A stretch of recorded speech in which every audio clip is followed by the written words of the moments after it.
ಆತ್ಮೀಯ H16 news ಅರ್ಥಾತ್ ಸೀತಾರಾಮ್ಗೆ ಸ್ವಾಗತ. ನಾನು ನಿಮ್ಮ MI ಅಥವಾ ಮಲ್ಲಪ್ಪ ಜೋತಾರ. ಆತ್ಮೀಯರೇ, ಕಾಕ್ರೋಚ್ ಜನತಾ ಪಾರ್ಟಿ ಇದು ಯಾವುದ್ರಿ ಪಾರ್ಟಿ?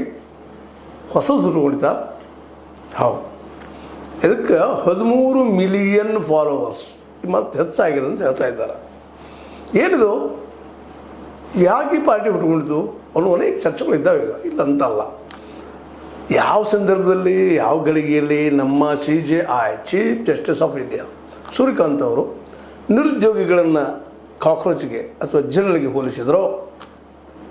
ಈ ಆ್ಯಕ್ಟಿವಿಸ್ಟ್ ಅಂದರೆ ನಿಮ್ಗೆ ಗೊತ್ತು, ಹೋರಾಟಗಾರರು, ಇನ್ನುಳಿದವರು, ಹಸಿದ ಧ್ವನಿ ಎತ್ತುವವರು, ಉದ್ಯೋಗಿಲ್ಲದವರು, PIL ಮತ್ತೇನೋ ಹಾಕಿ ನ್ಯಾಯ ಕೇಳುವವರು, ಇವರೆಲ್ಲರೂ ಒಂದು ರೀತಿ ಕಾಕ್ರೋಚ್ ಅಲ್ಲ ಅನ್ನುವಂಥ ಈ ವ್ಯವಸ್ಥೆಯನ್ನು ಬದಲು ಮಾಡುವಂಥವರು, ಇಡೀ ವ್ಯವಸ್ಥೆಗೆ ಗೋರಲಿದ್ದಂಗೆ ಇವರ ಅನ್ನುವಂಥ ಮಾತು ಆ ಅರ್ಥ ಬರುವಾಗ ಮಾತಾಡಿದರು ಅಂತೇಳಿ ವ್ಯಾಖ್ಯಾನ ಮಾಡ್ತಾ ಇದ್ದಾರೆ. ಆದರೆ ಅದನ್ನು ಅಲ್ಲಗಳಿತಾ ಇದ್ದಾರೆ ನಮ್ಮ ಸೂರ್ಯಕಾಂತ್ CJI ಅವರೇನೋ ಅಲ್ಲಗಳಿರಿ, ಏನೋ ಕ್ಲಾರಿಫಿಕೇಷನ್ ಕೊಟ್ಟರು ಸಹಿತ ನಿರುದ್ಯೋಗಿಗಳು ನಿಜವಾಗಿಯೂ ಈ ದೇಶದ ಗೊರಳಿಗಳ, ಈ ದೇಶದ ಜರಳಿಗಳ, ಈ ದೇಶದ ಕಾಕ್ರೋಚ್ಗಳ ಅಂದಾಗ ಹೌದು ಅನ್ನಬೇಕಾಗ್ತದೆ. ಯಾಕಂದರೆ ಇವತ್ತು ವ್ಯವಸ್ಥೆ ಪೂರ್ತಿಯಾಗಿ ಗಪ್ಪೆದ್ದು ಹೋಗ್ಯದ. ವ್ಯವಸ್ಥೆ ನಾವು ಸಂವಿಧಾನದಲ್ಲಿ ಇಲ್ಲ, ಯಾವ ಕೆಲಸನೂ ಮಾಡ್ತಿಲ್ಲ. ನಮ್ಮ ಸಂವಿಧಾನದ ಇಲ್ಲ, ಆದರೂ ಸಂವಿಧಾನದ ಪ್ರಕಾರ ನಮ್ಮ ಕೆಲಸಗಳಿಲ್ಲ.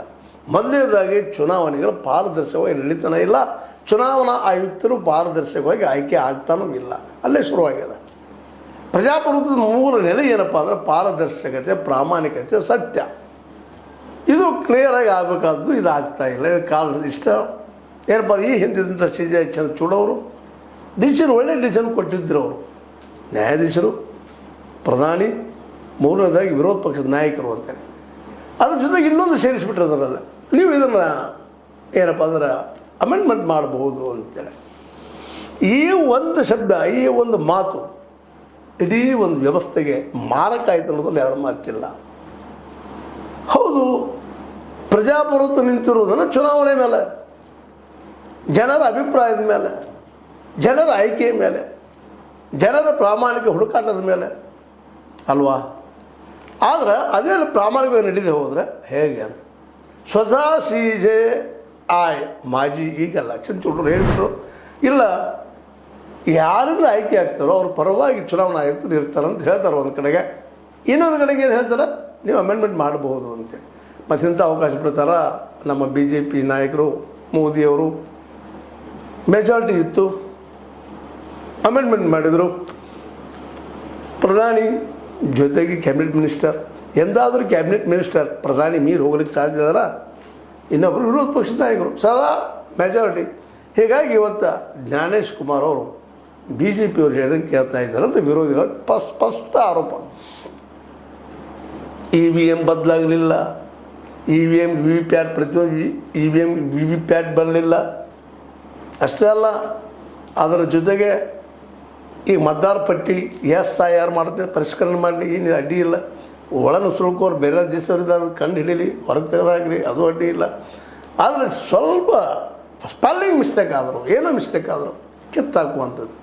ಮೊನ್ನೆ ನಡೆದಂಥ ಚುನಾವಣೆ ನಿಮಗೆ ಗೊತ್ತದ, ವೆಸ್ಟ್ ಬೆಂಗಾಲ್ ಆಗಿರ್ಬೋದು, ಇದಕ್ಕೂ ಪೂರ್ವದಲ್ಲಾದಂಥ ಮಹಾರಾಷ್ಟ್ರ ಚುನಾವಣೆ ಆಗಿರ್ಬೋದು, ಹರಿಯಾಣ ಚುನಾವಣೆ ಆಗಿರ್ಬೋದು, ಬಿಹಾರ ಚುನಾವಣೆ ಆಗಿರ್ಬೋದು, 2024 ಲೋಕಸಭಾ ಚುನಾವಣೆ ನಂತರ ನಡೆದ ಎಲ್ಲ ಚುನಾವಣೆಗಳಲ್ಲಿ BJP ಗೆಲ್ತಾ ನಡೆದ.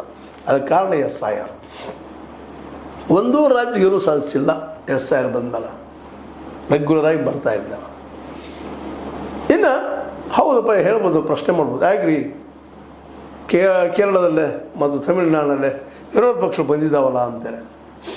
ಅದು ಒಂದು ಅಪವಾದ ಅಂತಿರೋ ಅದು ಮತ್ತೇನಂತಿರೋ ಗೊತ್ತಿಲ್ಲ, ಆದರೂ ಅದು ಕೌಂಟ್ ಮಾಡಲೇಬೇಕಾಗ್ತದೆ. ಸ್ವತಂತ್ರವಾದ ಮೀಡಿಯಾಗೆ ಬೇಕಾಗಿರುವುದು ಸ್ವತಂತ್ರ ಧ್ವನಿ.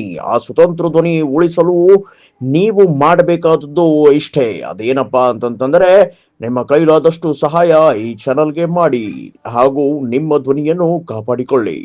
ಅಂದರೆ SIR ಒಳ್ಳೆ ರೀತಿ ಆಗ್ಯದ ಅಂತ ಅನ್ಬೋದೇನೋ, ಆದರೆ ವಿರೋಧಿಗಳು ಇದನ್ನು ಒಪ್ಪುವುದಿಲ್ಲ. ಯಾಕೆಂದರೆ ಇಡೀ ಎರಡೂ ರಾಜ್ಯಗಳು ಪೂರ್ಣವಾಗಿ ಸ್ವಾತಂತ್ರ್ಯ ಪಡೆದಿದ್ದರಿಂದಾಗಿ ಎಲ್ಲೂ SIRದಿಂದ ಹೆಚ್ಚಿನ ಪ್ರಮಾಣದಲ್ಲಿ ಮತದಾರರು ಹೊರಗೆ ಹೋಗಿಲ್ಲ ಅನ್ನೋದನ್ನು ನಾವು ಗಮನಿಸಬೇಕಾಗಿದೆ.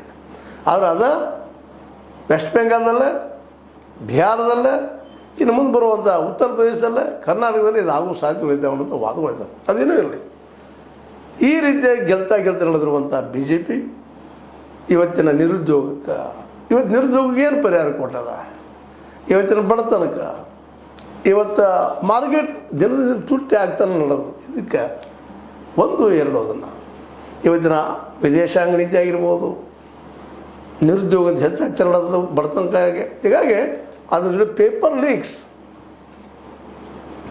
ಲೀಕ್ ಅದು ಆಗಬಾರ್ದಾಗಿತ್ತು. ಯಾಕಾಯಿತು? ಇವನ್ ಯು ಪಿ ಎಸ್ ಸಹಿತ ಬರ್ತಾ ಇದೆ. ಪ್ರತಿಯೊಂದು ರಾಜ್ಯದ ಅಲ್ಲಿಯ ಏನಪ್ಪ ಅಂತಂದರೆ ಆ ಪಿ ಎಸ್ ಗಳ ಮೂಲಕ ಸಹಿತ ಹೇಳ್ತಾರೆ. KPSC SCPSE, ಇಟ್ ಮೀನ್ಸ್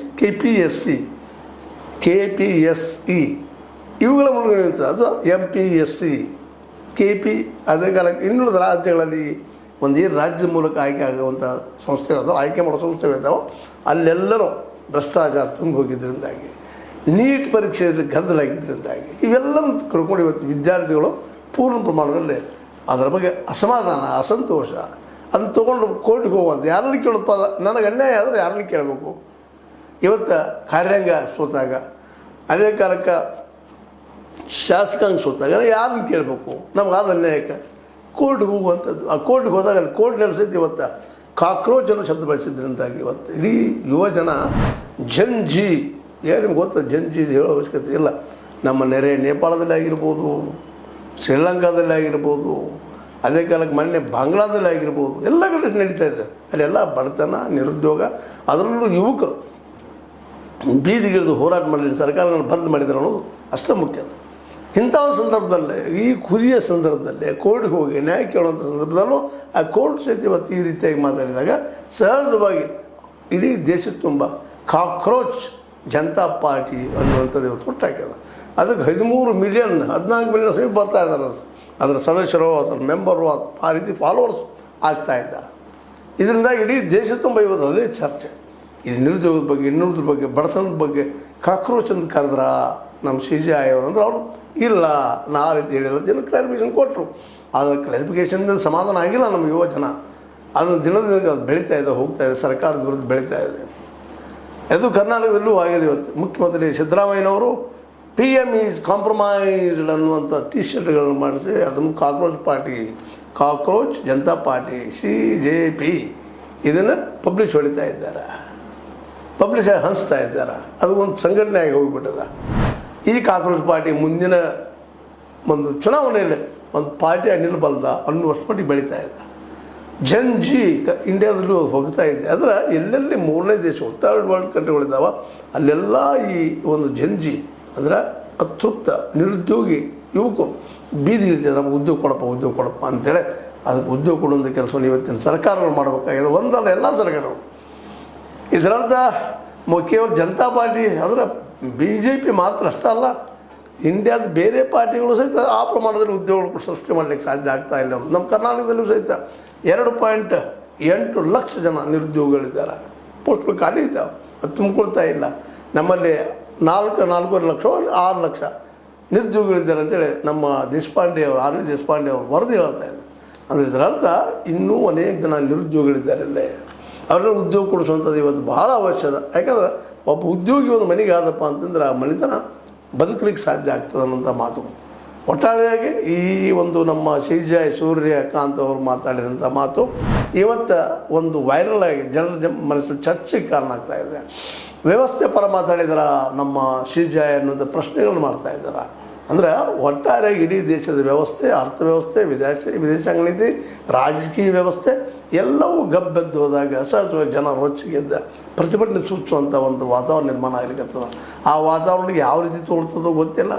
ಮುಂದಿನ ದಿನಗಳಲ್ಲಿ ಜಂಜಿಯಾಗಿ ಇಡೀ ವ್ಯವಸ್ಥೆ ಬದಲು ಮಾಡೋದ್ರೆ ಈ ಒಂದು ಸರ್ಕಾರಗಳನ್ನ ಬದಲು ಮಾಡುವಂಥದ್ದು, ಮತ್ತೇನೋ ಬದಲು ಮಾಡುವಂಥದ್ದು ಸಹಿತ ಆಗುವ ಎಲ್ಲ ಸಾಧ್ಯತೆಗಳಿದ್ದಾವೆ.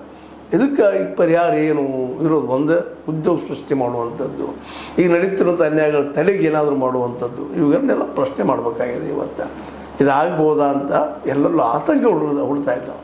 ಹೀಗಾಗಿ ಇವತ್ತೆಲ್ಲ ಕಡೆನೂ ಇವತ್ತು ಯುವಕರಲ್ಲಿ ಕಾಕ್ರೋಚ್ ಜನತಾ ಪಾರ್ಟಿ ಇದೇ ಮುಂದಿನ ಸಲ 400 ಪಾರ್ ಅನ್ನೋಂಥ ಮಾತುಗಳು ಬರ್ತಾ ಇದ್ದಾವೆ. ಅದರಲ್ಲೂ ವಿರೋಧ ಪಕ್ಷಗಳೆಲ್ಲ ಕೂಡಿಕೊಂಡು ಈ ಕಾಕ್ರೋಚ್ ಜನತಾ ಪಾರ್ಟಿಯನ್ನು ಜೋರ್ದಾರಿ ಮಾತಾಡ್ತಿದ್ದಾರೆ, ಹೇಳ್ತಾ ಇದ್ದಾರೆ. ಅದೇ ಕಾರಣಕ್ಕೆ ಇದಕ್ಕೆ ವಿರೋಧವಾಗಿ ಜನತಾ ಪಾರ್ಟಿ ಅಂದರೆ ಭಾರತೀಯ ಜನತಾ ಪಾರ್ಟಿನೂ ಸಹಿತ ಅವರು ಲಕ್ಷ್ಮಣ ರೇಖಾ ಪಾರ್ಟಿ ಮಾಡಲಿಕ್ಕೆ ಪ್ರಯತ್ನ ಮಾಡ್ತಾರೆ. ಅಂದ್ರೆ ಇದು ಹೊಡೆದು ಹಾಕ್ತೀವಿ ನಾವು, ಇದನ್ನು ಕ್ರಾಂತಿ ಮಾಡಿಕೊಳ್ಳೋದಿಲ್ಲ ಅನ್ನೋಂಥ ಅವ್ರು ಮಾತಾಡ್ತಿದ್ದಾರೆ. ಅಂದರೆ ಒಟ್ಟಿನಲ್ಲೇ ವಿರೋಧ ಪಕ್ಷ ಮತ್ತು ಆಡಳಿತಾರೂಢ ಪಕ್ಷಗಳ ಈಗ ಕಾಕ್ರೋಚ್ ಪಾರ್ಟಿ ಬಂದು ನಿಂತದೆ. ಇವತ್ತು ವಿರೋಧಿಗಳೆಲ್ಲ ಕಾಕ್ರೋಚ್ ಪಾರ್ಟಿ ಕಟ್ತಾ ಇದ್ರೆ, ಅದೇ ಕಾಲಕ್ಕೆ ಈ ಜನತಾ ಪಾರ್ಟಿ ಭಾರತೀಯ ಜನತಾ ಪಾರ್ಟಿಯ ಸದಸ್ಯರು ಏನಪ್ಪ ಅಂದ್ರೆ ಅವರು ಈ ವ್ಯವಸ್ಥೆಯ ಜೊತೆಗೆ ಲಾಭ ಮಾಡಿಕೊಳ್ತಿರುವಂಥ ಈ ಜನ ಲಕ್ಷ್ಮಣ ರೇಖಾ ಪಾರ್ಟಿ ತರುವಂಥದ್ದು ಅಥವಾ ಲಕ್ಷ್ಮಣ ರೇಖೆಯನ್ನು ತೆಗೆದಾಕ್ತೀವಿ ಅನ್ನುವಂಥ ಲಕ್ಷ್ಮಣ ರೇಖಾ ಜನತಾ ಪಾರ್ಟಿ ಇರ್ಬೋದೇನೋ ಅವ್ರು ಕಟ್ತಾ ಇದ್ದಾರೆ. ಅಂದರೆ ಒಟ್ಟಿನಲ್ಲೇ ತಿಕ್ಕಾಟ ಜೋರು ನಡೀತಾ ಇದೆ ವಿರೋಧಿ ಪಕ್ಷಗಳ ನಡಕ, ಅದೇ ಕಾಲಕ್ಕೆ ಆಡಳಿತಾರೂಢ ಪಕ್ಷದ ನಡಕ ಈ ತಿಕ್ಕಾಟ ಜೋರಾಗಿದ್ದರಿಂದಾಗೆ ಇದು ಯಾವ ರೂಪ ಪಡಿಬೋದು ಮುಂದಿನ ದಿನದಲ್ಲಿ ಅನ್ನೋ ಸಹಿತ ಅಷ್ಟ ಆತಂಕಕಾರಿಯಾಗಿದೆ. ಇದು ಒಂದು ರೀತಿಯಿಂದ ಎಲ್ಲರಿಗೂ ಉದ್ಯೋಗ ಸೃಷ್ಟಿ ಮಾಡುವ ನೆಲೆಯಲ್ಲೇ ಎಂಡಾದ್ರೆ ಭಾಳ ಉತ್ತಮ. ಆದರೆ ಇದು ಆ ರೀತಿ ಆಗದ ಸಂಘರ್ಷ ಆಯ್ತಪ್ಪ ಅಂತಂದ್ರೆ ಈ ದೇಶದ ರಾಜಕೀಯದಲ್ಲಿ ಹೊಸ ಒಂದು ಇತಿಹಾಸ ಬರೆಯುವಂಥ ದಿನಗಳು ಬರ್ಬೋದೇನೋ. ಅಹಿಂಸಾತ್ಮಕವಾಗಿ ನಾವು ಭಾರತಕ್ಕೆ ಸ್ವತಂತ್ರ ತಂದೀವಿ, ಆದರೆ ಇವತ್ತಿನ ಭ್ರಷ್ಟಾಚಾರ, ಆಡಳಿತ ದುರುಪಯೋಗ, ಬಡತನ, ನಿರುದ್ಯೋಗ ಇವೆಲ್ಲಕ್ಕೂ ಉತ್ತರ ಹುಡುಕಲಾರ್ದು ನಾವೆಲ್ಲಿ ರಕ್ತ ಕ್ರಾಂತಿಗೆ ಎಂಟ್ರ್ ಆಗ್ತೀವಿ ಅನ್ನೋದು ಭಯನೂ ಕಾಡ್ತಾ ಇರ್ತದೆ. ಅದಾಗದ ಗಾಂಧೀಜಿಯವರು ಹಾಕಿಕೊಟ್ಟಂಥ ಅರ್ಥನೀತಿಯನ್ನು ಈಗಲಾದರೂ ನಮ್ಮ PM ಮೋದಿಯವರು ಆಚರಣೆಗೆ ತಂದ್ರೆ ಎಷ್ಟೋ ಬೇಗ ಸಮಾಧಾನ, ತೃಪ್ತಿ, ಉದ್ಯೋಗ ಸೃಷ್ಟಿ ಆಗ್ಬೋದೇನೋ. ಅದನ್ನು ಮಾಡೋರು ಯಾರು? ಅದಕ್ಕೆ ಲಕ್ಷ್ಯ ಇಲ್ಲ ಎಲ್ಲರಿಗೂ. ಗಾಂಧಿ ಹಾಗೆ ಹೇಳ್ತಾರೆ ಬಿಡಪ್ಪ ಅನ್ನುವಂಥ ಮಾತಾಗ್ಯದ. ಆದರೆ ಗಾಂಧೀಜಿಯ ಅರ್ಥನೀತಿಯೊಂದೇ ಇದಕ್ಕೆ ಪರಿಹಾರ ಅನ್ನುವಂಥದ್ದು ಅನೇಕ ತಜ್ಞರ ಅಭಿಪ್ರಾಯ. ಇದು ನಿಮ್ಮ ಅಭಿಪ್ರಾಯ ಏನು? ಕಾಕ್ರೋಚ್ ಜನತಾ ಪಾರ್ಟಿ ಅದು ಎಲ್ಲರನ್ನೂ ಆವರಿಸ್ತದನ, ಇಲ್ಲ ಲಕ್ಷ್ಮಣ ರೇಖಾ ಜನತಾ ಪಾರ್ಟಿ ಅದನ್ನು ಬದಿಸರಿಸ್ತಾನ? ನೋಡೋಣ ಮುಂದಿನ ದಿನದಲ್ಲಿ ಏನಾಗ್ಬೋದು ಅಂತೇಳಿ. ಒಟ್ಟಾರೆಯಾಗಿ CJI ಸೂರ್ಯಕಾಂತ್ ಬಂದ ಮಾತು ಇವತ್ತಿನ ಈ ಗದ್ದಲಕ್ಕೆ ಕಾರಣ ಅನ್ನೋದನ್ನು ಅನೇಕರು ಹೇಳ್ತಾ ಇದ್ದಾರೆ ಅಂತ ಹೇಳ್ತಾ, ಇದು ನಿಮ್ಗೆ ಲೈಕ್ ಆಗಿರ್ಬೋದು. ಲೈಕ್ ಮಾಡಿ, ಶೇರ್ ಮಾಡಿ, ಕಾಮೆಂಟ್ ಮಾಡಿ, ಜೊತೆಗೆ ಸಬ್ಸ್ಕ್ರೈಬ್ ಮಾಡಿ. H16 ನ್ಯೂಸ್ ಅರ್ಥ ತೇಜಿತ ಸತ್ಯದ ಕೈಗನ್ನಡಿ. ವಂದನೆಗಳು. ಆತ್ಮೀಯ ಸಾರ್ವಜನಿಕರಲ್ಲಿ H16 ಅರ್ಥಾತ್ ಸೀತಾರಾಮದಿಂದ ಒಂದು ಮನವಿ. ಈ ಸಂಸ್ಥೆ ಭ್ರಷ್ಟಾಚಾರ, ಅನ್ಯಾಯ, ಅತ್ಯಾಚಾರಗಳಿಂದ ನೊಂದವರ ವೇದಿಕೆ. ಅನ್ಯಾಯಕೋರರ, ಭೂಗಳ್ಳರ, ನಶಾ ಸಾರಾಯಿ ಮಾಫಿಯಾಗಳ ವಿರುದ್ಧದ ಧ್ವನಿ. ರೈತರ, ಕೂಲಿಕಾರ, ಕಾರ್ಮಿಕರ, ಬಿದ್ದ ಸಮುದಾಯ ಜನರ ಧ್ವನಿ ಬೆಂಬಲವಾಗಿ ನಿಂತು ತನುಮನ ಧನದ ಸಹಾಯಕ್ಕೆ ಸಾರ್ವಜನಿಕರಲ್ಲಿ ಕೋರಿಕೆ. ದಾನದ ಸಹಾಯ ನೀಡಿ ಸ್ವಾತಂತ್ರ್ಯ ಪತ್ರಿಕೋದ್ಯಮ ಉಳಿಸಿ ಬೆಳೆಸಿ. ವಂದನೆಗಳು. ತಮ್ಮನ್ನೇ ನಂಬಿರುವ ಮಲ್ಲಪ್ಪ ಇ ಜೋತಾವರ್. ಈ ಕೆಳಗಿನ QR ಸ್ಕ್ಯಾನ್ ಮಾಡಿ ಅಥವಾ ಈ ನಂಬರ್ ಅಂದರೆ 7411402405ಗೆ ಇಲ್ಲ 9686864852ಗೆ ನೀವು ಫೋನ್ಪೇ ಮಾಡಿ, Paytm ಮಾಡಿ ಅಥವಾ ಇನ್ನಾವುದೇ ಮಾಧ್ಯಮದಿಂದ ಗೂಗಲ್ ಮೂಲಕ ಸಹಾಯ ಮಾಡಿ ಈ ಪ್ರಾಮಾಣಿಕ ಪತ್ರಿಕೋದ್ಯಮವನ್ನು ಉಳಿಸಿ ಅಂತ ಮತ್ತೊಮ್ಮೆ ಮನವಿ. ವಂದನೆಗಳು.